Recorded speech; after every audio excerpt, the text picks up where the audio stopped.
Hello everyone, welcome back to another episode on my SMP, and we are looking kinda poor, so let's go and change that by going mining. So first things first, I need myself a pickaxe and some lapis, because I need to enchant it to at least fortune or silk touch. And we're going to do that at my friend's house right over there. So let's see, he should have, yep, there we go. He cut this quite nicely, like stone tiles. Oh, this actually closes that. Okay, cool. Okay, so let's do what we came here for and enchant our pickaxe. That's not quite good enough. Let's try again. Silk touch, okay. It's actually insane, but I still want an efficiency pickaxe, so try and get that fortune too. Nope, let's just spend. Does it? Okay, I can still enchant level 30, fortune 2 still. Okay, not too bad. But I still want fortune 3. Yeah, I still want fortune 3 on my pickaxe. Unbreaking 3, maybe. Okay, let me get some levels in the nether, and then let me come back and enchant it again. Okay, now I'm back at here, and let's just see if this gets us anything. Efficiency 4, unbreaking 3. That's not too bad. Let's actually put these two together and let's head down to the mines.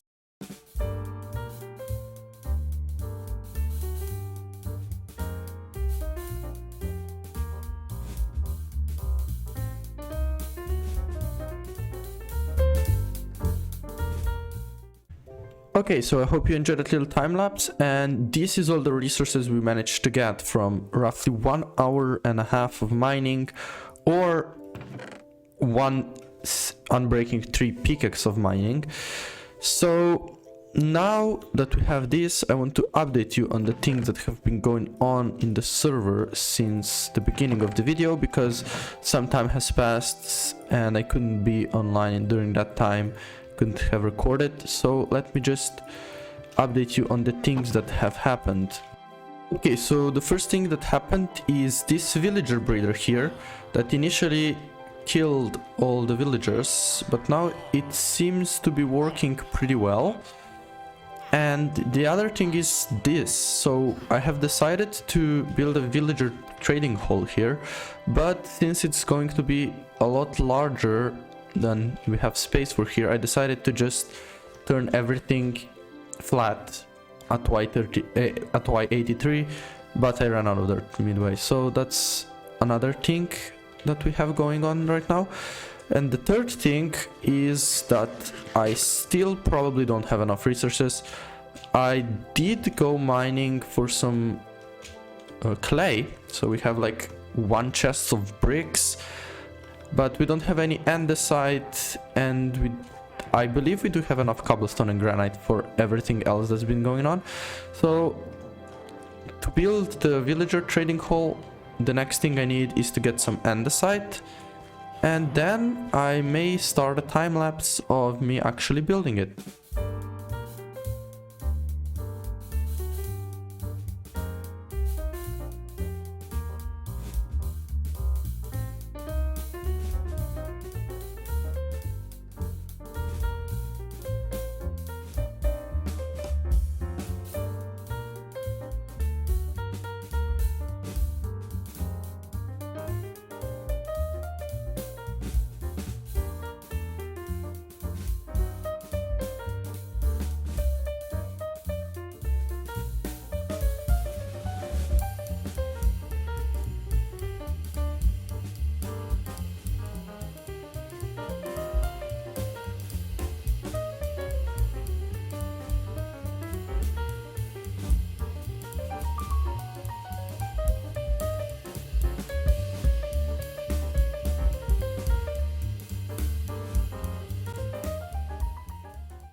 I also did the inside of the factory, and this is what it currently looks like.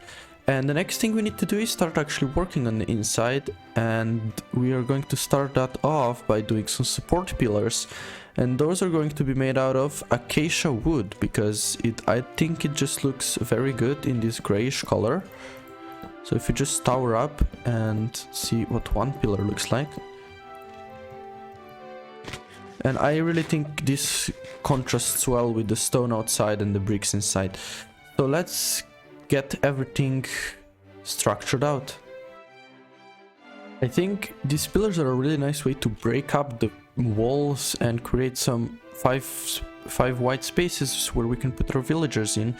And speaking of which, we have to also design them. So have this area which I think can fit 3 villagers if correctly placed. And let's see if I just make 2 of these in the middle. And then we can have some fun with stones. Let's see, polished andesite slab. Oh, that's 1 block too low. Let's see, polished andesite. And then stone bricks. Okay, quite like that. So the villagers will be actually in here, because we have another wall outside, so that's not a problem. So let's try and make something that works. So we need to fill in this space as well. Let's just go with some walls. And then maybe slabs. Oh wait, we have chiseled bricks? Okay, that's interesting. Some slabs maybe. And then stairs? Could that work? And then we can put 2 lanterns inside, which I currently do not have. But no, I think this looks pretty weird with the acacia, so let's just break it and replace it with something else. Okay, yeah, I think this looks better, but maybe let's just also fill in that space. Maybe not with that. It looks very empty now there, and maybe we can also do something a little bit like this.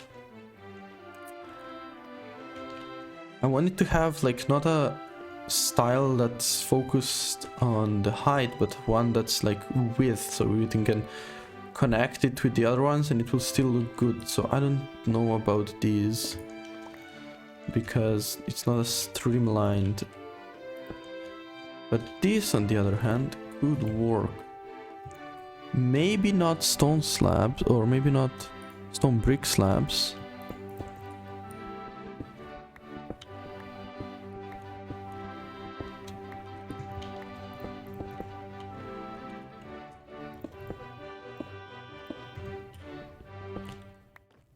Okay, I think this kind of looks much better. I've changed the design a little because I think with these arches it comes together a little nicer, and that's pretty much it for this part of the build.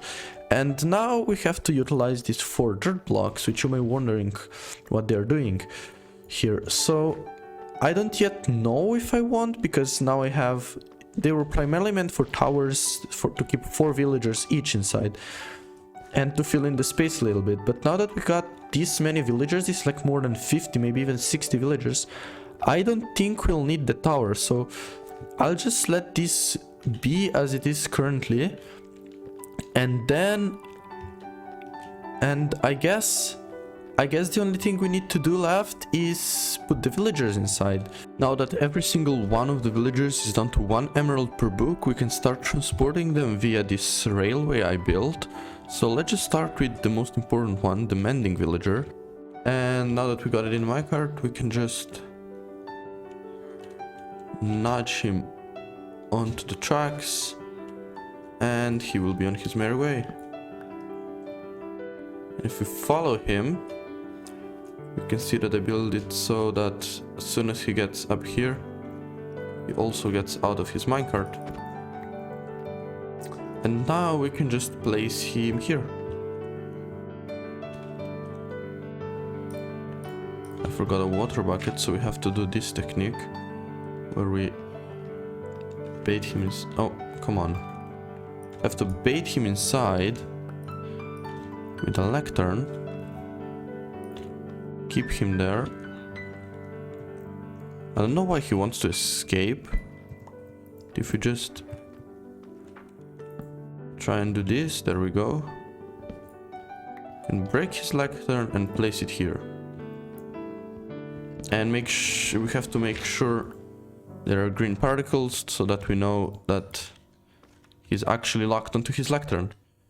Okay. Now that we got one villager, we have to get the rest of them as well. All the librarians are now in place, and I've also added some masons. And now I want to get on with the second part of this episode, which is building an iron farm. And I've decided it was going to be over there, but now that I think about it, if we have like some sort of cliff over here and then a path down there, it would be kind of better to make it more over there. So let's just go over there and start building it. Okay, so let's start with the build. Step 1, go 20 or so blocks into the air. Step 2, build the mob chambers. So we have to go from this one to 3, and then 3 on this side, and then 3 on this side. And that's going to be for the villagers, and this center one is going to be for the zombie. So let me just build them up real quick. So these are the chambers, and I have prepared a trapdoor for the mobs to fall in. And now for step 3. Actually get the mobs. This is going to be the most painful step of this farm. Okay, so first things first. We need a staircase to bring the mobs up there. And the first mob we're going to do is the zombie, so we have to wait for nightfall. Oh, come on. Oh, yes, okay, insane. So we have to just bring this guy up now.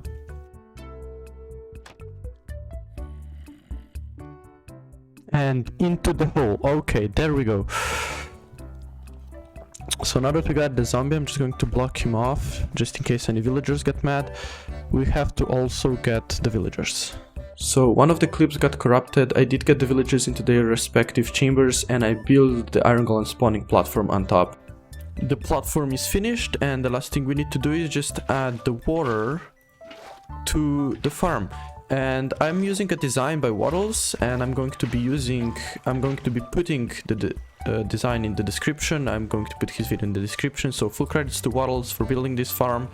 And yeah, now we're almost done, and we just need to make the removal chamber on the bottom. We're almost done with the farm. As you can see, I've built the iron golem killing chamber with some signs and lava. Again, design will be in the description. And the last thing we need to do is remove all of these blocks and the blocks between the villagers and the zombies. The farm is now officially finished, and with that I'm going to end the episode. So hope that you enjoyed, thanks for tuning in, and hopefully I will see you in the next one. Goodbye!